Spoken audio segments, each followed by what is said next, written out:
Don't trust her. Those were the first words my lawyer said when he called me exactly 1 week after my wife fell down the stairs. He didn't say hello. He didn't ask how I was holding up, just that. And the way he said it, low, measured, almost reluctant, made my blood turn cold. At that point, my wife, Emily, was still in the hospital, broken wrist, 3 cracked ribs, a concussion. The doctors called it an accident. I told everyone it was an accident. I even convinced myself it was an accident. But accidents don't usually come with locked doors and conveniently erased footage. I didn't grow up paranoid. I grew up careful. My father used to say, "Trust is the most expensive thing you'll ever give away. Don't hand it out for free."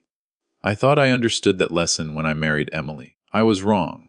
We'd been married 8 years, no kids, just a big house in Westchester, the kind that looks stable from the outside, white columns, trimmed hedges, clean windows. I built most of what we had. I started a tech logistics company in my early 30s, sold it for 8 figures before I turned 40. Smart timing, smart investments, smart contracts. Emily came from old money, or at least, that's what she liked to say. In reality, her family's wealth had been shrinking for decades. They had the name, the country club membership, the posture, but not the liquidity. I had liquidity. That's what they liked about me. I met her at a charity gala. She wore emerald green. She knew exactly how to laugh, not too loud, not too soft. Calculated charm disguised as spontaneity. I admired that about her. I thought we were equals. But over the past year, something shifted. She started asking about my estate plan. Just practical questions, she said one night, swirling her wine. If something happened to you, where would everything go? Nothing's happening to me, I replied. She smiled. You never know. I should have heard it then, that faint metallic edge in her voice. The week before her fall, she'd insisted we review my trust documents, claimed it was about protecting our future. She pushed for changes, subtle ones, adding her brother as a co-trustee, just in case, adjusting beneficiary percentages. I told her I'd think about it. 3 days later she fell.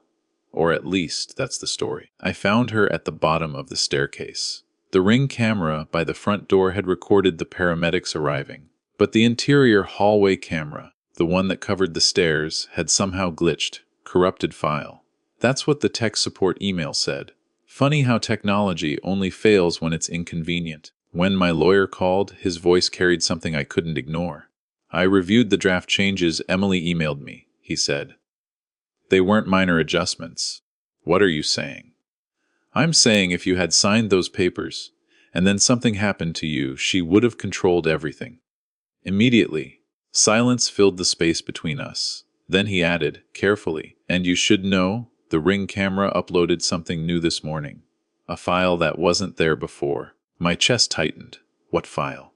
A backup clip from the hallway camera. It wasn't corrupted. I didn't breathe. What does it show? I asked. He hesitated. It shows your wife standing at the top of the stairs, he said slowly, alone, looking directly into the camera before she fell, alone, not pushed, not tripped, looking into the camera, as if she knew it was watching, as if she wanted it to. That's when I understood something I had refused to see for months. This wasn't an accident, and whatever game Emily was playing, I was already inside it. But she forgot one thing. I don't panic. I calculate. And if my wife thought she could manipulate my life, my money, my legacy, she was about to learn that I'm far better at long games than she ever imagined. I didn't confront her at the hospital. That's what she would have expected, an emotional husband storming into the room, demanding answers, waving evidence like a wounded child. No, I brought flowers instead, white lilies, her favorite, the kind she once said made her feel safe. When I walked into her hospital room, she looked fragile, pale, bandaged, her wrists suspended in a sling. If I didn't know better, I would have believed the performance. Hey, she whispered, offering that soft smile she'd perfected years ago. You look tired. I haven't been sleeping, I said truthfully. Concern flickered across her face, or maybe it was calculation. I'm so sorry, she murmured. I don't even remember how it happened. I must have slipped. Slipped. The word lingered in the air between us. I sat down slowly. You don't remember anything. She shook her head, eyes wide, innocent. I was walking down the stairs. Next thing I knew, I woke up here. Her gaze searched mine, measuring, testing. She was checking to see if I knew. I didn't blink. That must have been terrifying. It was, she said, squeezing my hand. But I'm just grateful you found me. There it was, the emotional hook. The subtle reinforcement that I was the rescuer, the protector. Except the footage replayed in my mind like a slow, deliberate confession. She wasn't walking. She wasn't distracted. She stood at the top of the stairs, looked directly into the camera. And then she leaned. Not a slip, a decision. That night, after leaving the hospital, I sat in my study and watched the video again, frame by frame. She glanced down the hallway first, confirming no one was there, then at the camera. Her expression was strange, not fear, not panic. Determination, almost resolve. And then she let herself fall. Why? The answer came 2 days later. I received a call from her brother Daniel. "I just heard about Emily," he said, his voice tight with forced concern. "God, this is awful." "Yeah," I replied evenly. "She told me you two were updating the estate plan." He continued casually. "Given what happened, maybe it's smart to finalize things. You never know what tomorrow brings." There it was again. You never know. My grip tightened around the phone. "Interesting timing, Daniel." "What do you mean?" "I mean she's in the hospital with minor injuries, and you're already worried about inheritance structure." A pause, then a defensive chuckle. "I'm just thinking long term. For the family. For the family. Not for me." That evening, my lawyer sent over something else, an email Emily had forwarded to him the day before her fall. I hadn't seen it before. It contained a revised version of my trust, digitally signed, with my electronic signature. Only one problem. I never signed it. Someone had forged it. My stomach dropped as I read the timestamp. Signed at 20:13 a.m. I was asleep beside her at 20:13 a.m., which meant one of two things.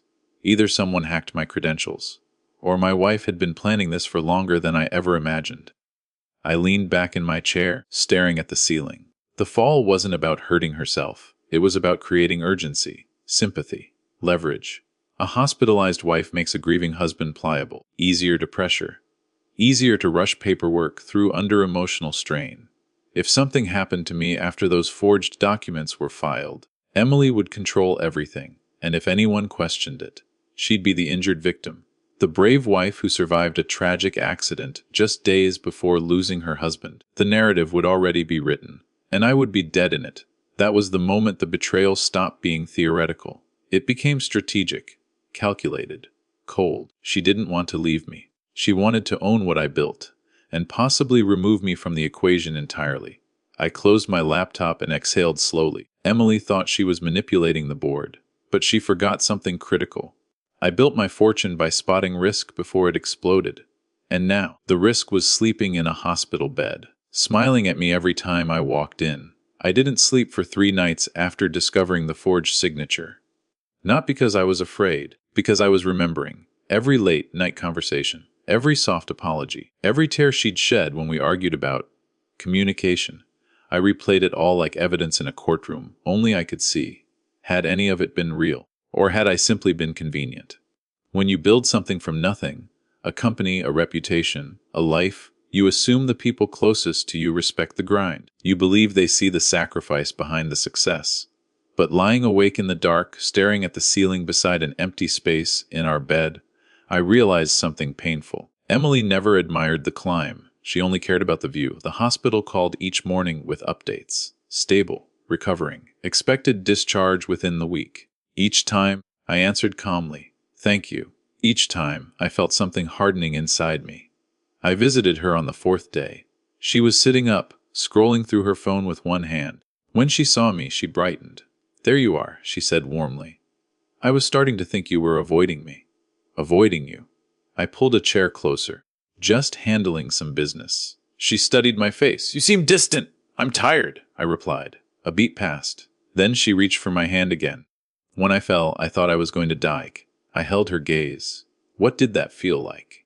Her expression shifted, just slightly, like I'd asked the wrong question. "Scary," she answered carefully.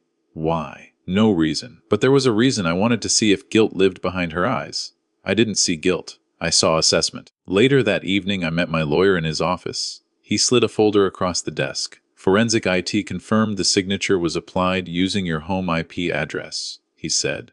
"Between 20:09 and 20:15 a.m. My laptop was locked," I replied. "Was it?" I thought back. That night, we'd had wine. She'd insisted we watch a movie in the living room. I remember feeling unusually tired halfway through. Too tired. A subtle detail resurfaced. She'd brought me a second glass. Said I looked stressed. You need to relax, she'd whispered. Had I? Or had I been helped? You think she drugged me? I asked quietly. I think? My lawyer said, choosing his words carefully. You're dealing with someone who plans several steps ahead. I drove home in silence. The house felt different when I walked in. Not haunted, strategic, like every object had been placed with intention. I walked to the staircase, stood exactly where she had stood. I looked directly at the hallway camera, and I felt something I hadn't allowed myself to feel yet. Not anger, not grief. Clarity. If she was willing to injure herself to manipulate a financial outcome, what else was she willing to do? The thought didn't scare me. It recalibrated me. Still, beneath the strategy forming in my mind, there was something heavier. Love doesn't evaporate overnight, even when poisoned. I remembered our honeymoon in Italy, the way she held my arm in Florence, the way she cried when I surprised her with the beach house in Montauk. Were those moments staged too? Or had greed slowly replaced affection? That was the part that cut deepest. Not the money, the possibility that I had been emotionally managed for years. Back in my study, I poured myself a drink and stared at our wedding photo on the shelf. I trusted you, I muttered to the empty room. And then the realization hit me like cold steel. She was counting on that. She believed my emotional attachment would override my suspicion. She believed I'd confront her too soon. React emotionally. Make a mistake. That's when the internal war ended. Love demands honesty, but survival demands intelligence.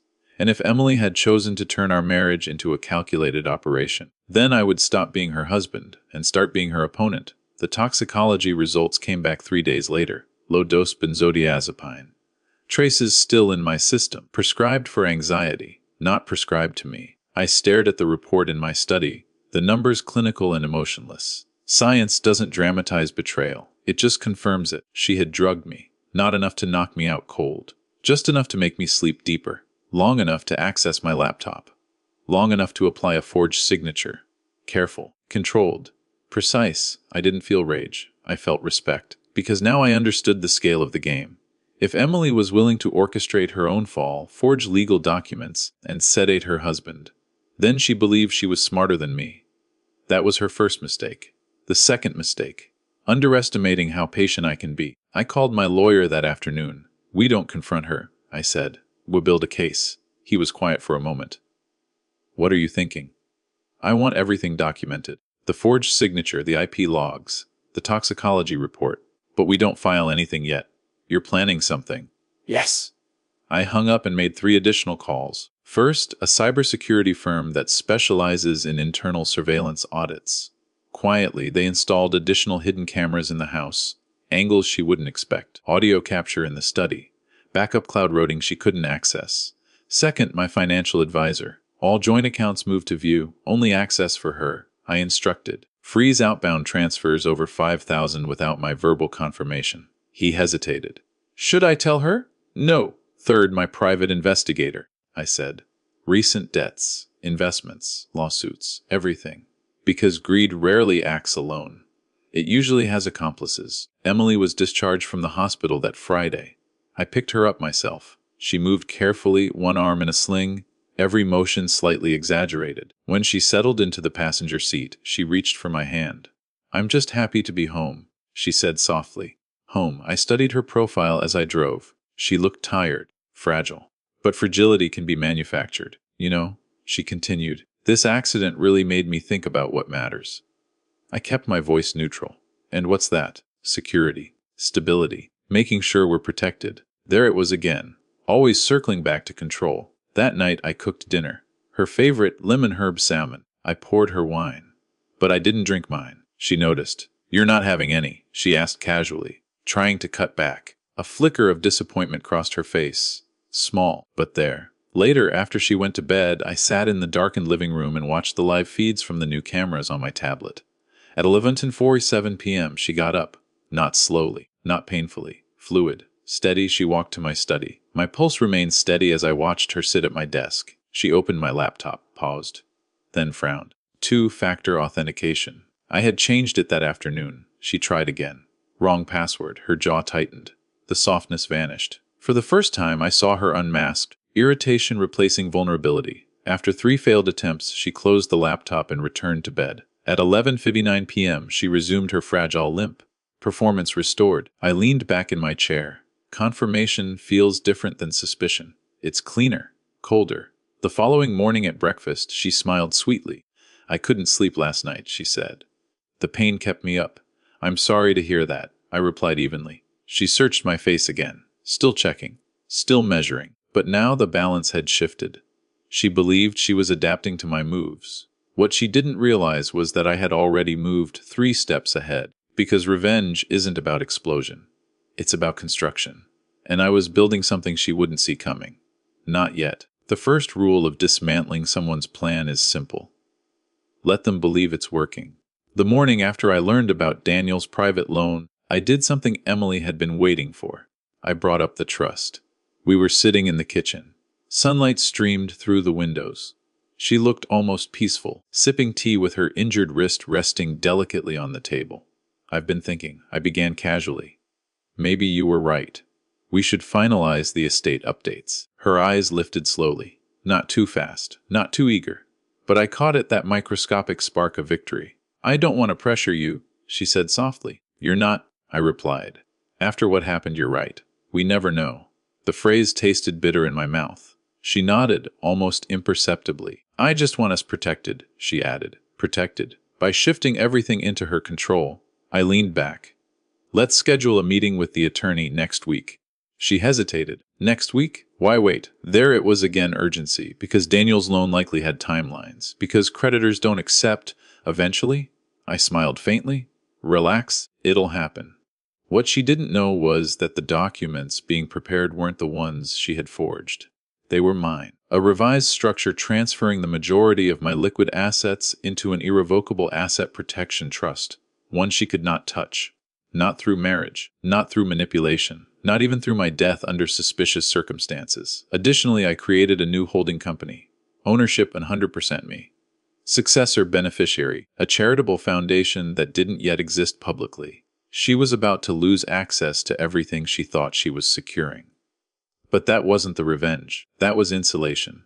The real move came 2 days later. My investigators sent over the full report on Daniel. Gambling debt. Failed crypto investments. A silent lawsuit from a former business partner. And most importantly, email correspondence between Daniel and a private lender referencing Emily's upcoming liquidity event. Upcoming liquidity event. They weren't planning for my natural death. They were forecasting it. I printed the emails and placed them in a folder. Then I invited Daniel over for dinner. Emily seemed surprised when I suggested it. "I thought you two weren't getting along lately," she said carefully. "We're family," I replied. Daniel arrived with a bottle of expensive bourbon. The kind you bring when you're trying to impress someone whose signature you desperately need. We made small talk, weather, markets, recovery timelines, then I steered the conversation. "I've been reconsidering my estate structure," I said, pouring drinks. Daniel's posture subtly straightened. "Smart," he replied. "After everything that's happened, I want to make sure there are no misunderstandings in the future," I continued. "No confusion. No disputes." Emily shot him a glance. Too quick. Too sharp. He cleared his throat. "Of course." I slid the folder across the table. "Before we move forward," I said calmly, "I thought you'd want to explain something." He opened it. Color drained from his face. The emails, the loan agreement, the words liquidity event circled in red ink. Silence swallowed the room. Emily's breathing changed. Slow, controlled, dangerous. "You hired someone to spy on my brother?" she asked quietly. "I hired someone," I corrected, "to protect myself." Daniel looked at her. Not at me. At her. As if waiting for instruction. That's when I knew. This wasn't desperation. It was coordination.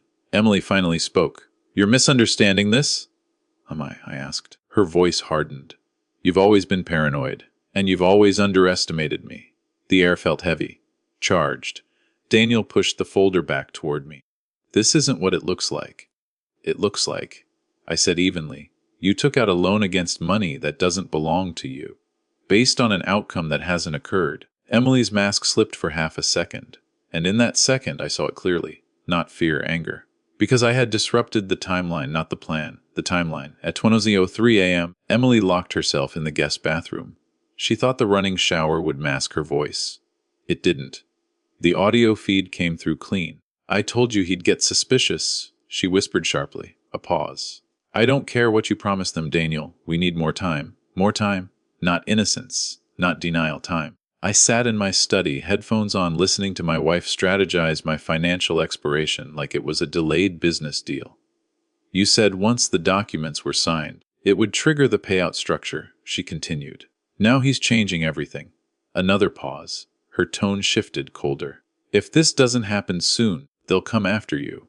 And if they come after you, they'll come after us." Us. That was the word that hit me hardest. Because us didn't include me. It included her and Daniel. I removed the headphones slowly. The confrontation could have happened that night. I could have kicked the door open, played the recording, watched her scramble. But explosions are messy, and I needed precision. The next morning I made my move. I requested an emergency meeting with our attorney, in person. Emily insisted on coming. "Of course," she said. "We're a team." I almost admired the consistency of her performance. We sat across from my lawyer in his conference room, neutral walls, polished wood table, controlled environment. "I have finalized the revised trust structure," I began calmly. Emily folded her hands. "Good." My lawyer slid the documents forward. "These revisions transfer all controlling interests into an irrevocable structure effective immediately upon signature," he explained. Emily scanned the pages. Her breathing sloped. "This doesn't list me as primary beneficiary," she said quietly. "It lists a foundation," Daniel added, who I had also invited without warning her. She shot him a glare. I leaned back. "Yes, I decided to establish a charitable foundation." Her voice sharpened, "without discussing it with me." "I discussed estate planning with you," I replied evenly. "You forged my signature." Silence detonated in the room. Daniel's head snapped toward her. My lawyer remained composed. "I have forensic confirmation," I continued. "IP logs, toxicology results, audio recordings." Emily's composure fractured for the first time. "You drug tested yourself," she demanded. "Yes." "That's insane." "No," I said calmly. "What's insane is thinking I wouldn't." Daniel stood abruptly. "This is a misunderstanding," I cut him off. "You took out a private loan using projected inheritance from my estate." His face strained again. Emily's mask finally fell. "You're blowing this out of proportion," she said coldly. "No," I replied. "I'm containing it." She stared at me, not with guilt, not with fear, with calculation. "How much do you want?" she asked quietly. That question told me everything. Not an apology. Not regret. Negotiation. I smiled faintly. "This isn't about money." "Everything is about money with you," she snapped. "No," I corrected. "Everything was about money with you." Daniel shifted uncomfortably. "What can fix this?" "It's already fixed," I said. I nodded to my lawyer. He placed a second folder on the table. Inside, notice of immediate financial separation, revocation of all shared account privileges, a prepared divorce filing citing fraud and financial misconduct, copies of the audio transcript from 20:03 a.m. Emily didn't touch the folder. She stared at me. "You've been recording me." "Wes, you set me up." "No," I said quietly. "You walked into it." Her eyes darkened. For the first time since this began, she wasn't pretending. "You think this ruins me?" she asked softly. "I think," I replied, "it protects me." She leaned back slowly, studying me like she was seeing me for the first time. "You always underestimated how far I'd go," she said. "And you," I answered evenly, "overestimated how blind I was." Daniel left first. Emily remained seated. The silence between us was no longer emotional. It was strategic debris. Finally, she stood. "This isn't over," she said. No, I agreed. It isn't. Because exposure isn't destruction, it's escalation, and desperate people make dangerous moves. The counterclaim hit fast and loud: emotional abuse, financial control, psychological manipulation. According to Emily's filing, I was the unstable one. The paranoid husband who monitored her, isolated her, weaponized money to dominate her. If I hadn't known the truth, I might have believed it myself. That was the brilliance of her move. She wasn't trying to win privately anymore. She was shifting the battlefield to public perception. Within 48 hours, her attorney requested temporary financial injunctions. They attempted to freeze certain assets under the argument that I was retaliating financially against an injured spouse. Injured spouse. The fall had become her shield. I sat in my lawyer's office as he reviewed the filings. "She's painting a narrative," he said carefully. "And narratives influence judges. I have evidence." I replied. "Yes," he agreed. "But timing is everything." He was right. If we released the recordings too early, it would look like revenge. If we waited too long, her accusations could stick. Reputation doesn't collapse from truth. It collapses from doubt. By the end of the week, 2 board members from a company I invested in had called me. Is everything okay? One of them asked cautiously. That's corporate language for, should we distance ourselves? Emily wasn't just attacking my finances. She was attacking my credibility. At home, the house felt different again, quieter. She had moved into the guest suite and barely spoke to me unless lawyers were copied on the email. But I noticed something else. She was nervous. The calm confidence from before had thinned. Because she didn't know how much I would reveal. And uncertainty is heavier than accusation. 3 days before the first court hearing, Daniel made a mistake. Desperation usually creates one. My investigator forwarded me a recorded conversation between Daniel and his lender. Apparently, pressure had intensified. You said the husband was close to signing, the lender demanded. He was. Daniel snapped. Something changed. If this doesn't clear in 30 days, we escalate. Escalate. That word again. Daniel wasn't just financially strained. He was cornered, which meant Emily was cornered too. And cornered people abandon subtlety. The night before the hearing, Emily finally confronted me privately. No lawyers. No performance. Just the 2 of us standing in the kitchen where this had all started. You're going to destroy both of us, she said quietly. I'm defending myself. You're humiliating me. I held her gaze. You forged my signature. You drugged me. You planned a payout around my death. She didn't flinch. You can't prove intent, she replied calmly. I don't need to prove intent, I said. I need to prove pattern. That was the difference. One isolated accusation can be debated. A documented sequence cannot. She crossed her arms, her sling now gone. You loved me once, she said. I did. And now? I exhaled slowly. Now I understand you. That hurt her more than anger would have. Because anger implies attachment. Understanding implies detachment. The hearing the next morning lasted 4 hours. Her attorney painted me as controlling, obsessive, financially domineering. Then my lawyer presented the timeline, the forged document, the IP logs, the toxicology report, the 20:03 a.m. audio transcript, Daniel's loan agreement referencing a liquidity event. You could feel the air shift in the courtroom. Not dramatically, not explosively, but definitively. The judge didn't rule fully in my favor that day, but he denied her request for emergency asset freezes. More importantly, he ordered a formal forensic review of all financial communications between Emily and Daniel, which meant discovery, which meant exposure. Outside the courthouse, reporters lingered. Word had spread. Emily walked past them without comment. I stopped briefly when one shouted, "Do you have a statement?" I looked directly at the camera. "This is a private matter," I said evenly. But truth doesn't fear documentation. Then I walked away, because revenge isn't loud, it's patient. And the fallout had only begun. 6 months later, the house was quiet again. Not tense, not strategic, just quiet. The divorce finalized without a dramatic courtroom showdown. There didn't need to be one. Discovery did what confrontation couldn't. Email chains, financial projections, coordinated timelines between Emily and Daniel outlining post-transfer restructuring, language carefully avoiding explicit words like death but implying absence, finality, acceleration. Intent doesn't always scream. Sometimes it whispers consistently. Daniel's lender won a civil judgment. His debts became public record. Emily's name surfaced in filings as a financially interested party. Country club invitations stopped. The charity boards she sat on requested temporary leave. Reputation, once cracked, doesn't shatter instantly. It erodes. Emily fought hard in negotiations. She pushed for settlements, confidentiality clauses, financial concessions. I offered her something different. A clean divorce. A modest but fair settlement based strictly on prenuptial terms. No public press releases. No additional recordings submitted unless provoked. In exchange, she signed a sworn affidavit acknowledging the forged document and withdrawing all abuse allegations. Not because I needed vindication. Because I wanted finality. The day she came to collect the last of her belongings, the air between us felt unfamiliar. She stood in the foyer, the same place where she once posed for photos when we first moved in. "You planned all of this," she said quietly. Wes, You waited. yes. She studied me carefully. You didn't explode. You didn't scream? No. A faint, almost bitter smile crossed her face. That's why I miscalculated. I didn't respond. Because she was right. She had mistaken restraint for weakness.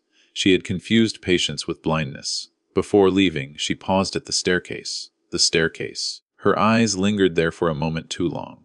Then she looked back at me. "If you had just trusted me." I stopped her gently. "Trust isn't something you request," I said calmly. "It's something you protect." She didn't argue. She walked out the door without another word. And just like that, the performance ended. In the months that followed, I restructured everything, not just financially, but personally. The charitable foundation I created became real, focused on financial literacy and fraud prevention, helping people recognize manipulation before it costs them everything.